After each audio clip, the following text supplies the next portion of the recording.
Welcome back to the channel, guys. Today we're going to be changing our front pads and discs on the Audi A1, so stay tuned for the episode. And if you're looking for the rear pads and discs, then I've got another video out explaining them just because they're slightly different. So yeah, go check them out. So our first step for changing the front pads and discs on the Audi A1 is jack it up, pop some axle stands underneath it, and then take our wheel off. Next step is going to be to take our caliper off.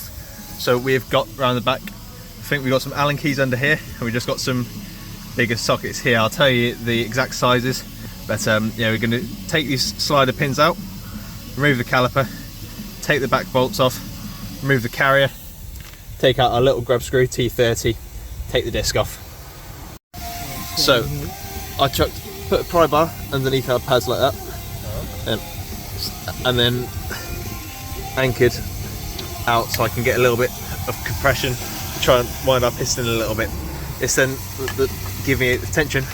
I'll just try and flick out this spring. There will be a two-hand job to try and get it out because it's under quite high tension.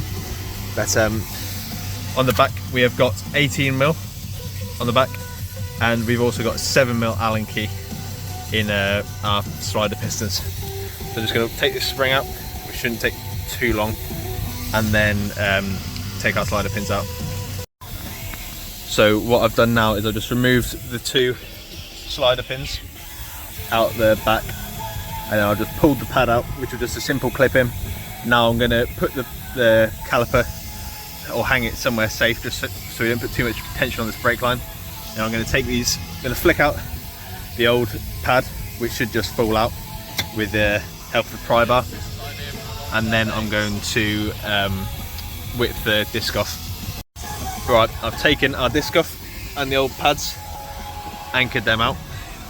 So what to do next is you're going to get your new disc and give it a wipe down with some like brake cleaner. Give it a wipe down with a rag just to get all the oil off it so we don't contaminate our new brake pads.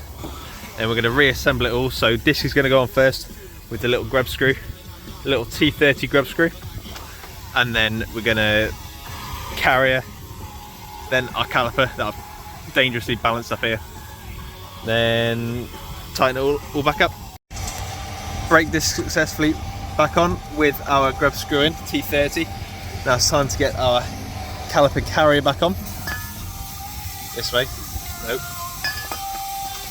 Oh, this way around, and then get the caliper. Okay, so we've done a few bits. Got the disc on obviously, and we've also got a caliper carrier tightened up with them 18s. Also put our pads in situ, so we've greased up the tangs on the outside, put the outside or the outboard pad in, and also the inboard pad also clips into the cylinder, into the piston on the caliper. So now slide that over, should just go straight on, and then we're going to lubricate our slider pins. I've cleaned these up a little bit. I'm going to lubricate them in my favourite multi-purpose suspension grease. I'm going to pop them in the back and tighten them up to about 30 odd Newton meters, I think. We'll confirm. But yeah, that's the next step, get these tight. Right, our 7mm, if I can get it in shot, 7mm Allen keys are nice and tight. Now we need to try and get this spring back in the front. So the way that I did it last time was, it's getting a little bit awkward to show with only one hand, but sit down, featuring the safety crocs. So you need to try and hook these two in there, and then what I do is I get a pry bar under here. I do it with my thumb, yes, and then push all this in nice and tight. That's probably the first time I managed to do it. And you use your hammer just to give them a bit of a tap. Obviously with a proper hammer, not a ratchet. Now it's wheel time. Sorted. And that is it. Our pads and discs are changed on the Audi A1. So don't forget to like and subscribe, and we'll catch you in the next episode. See you later.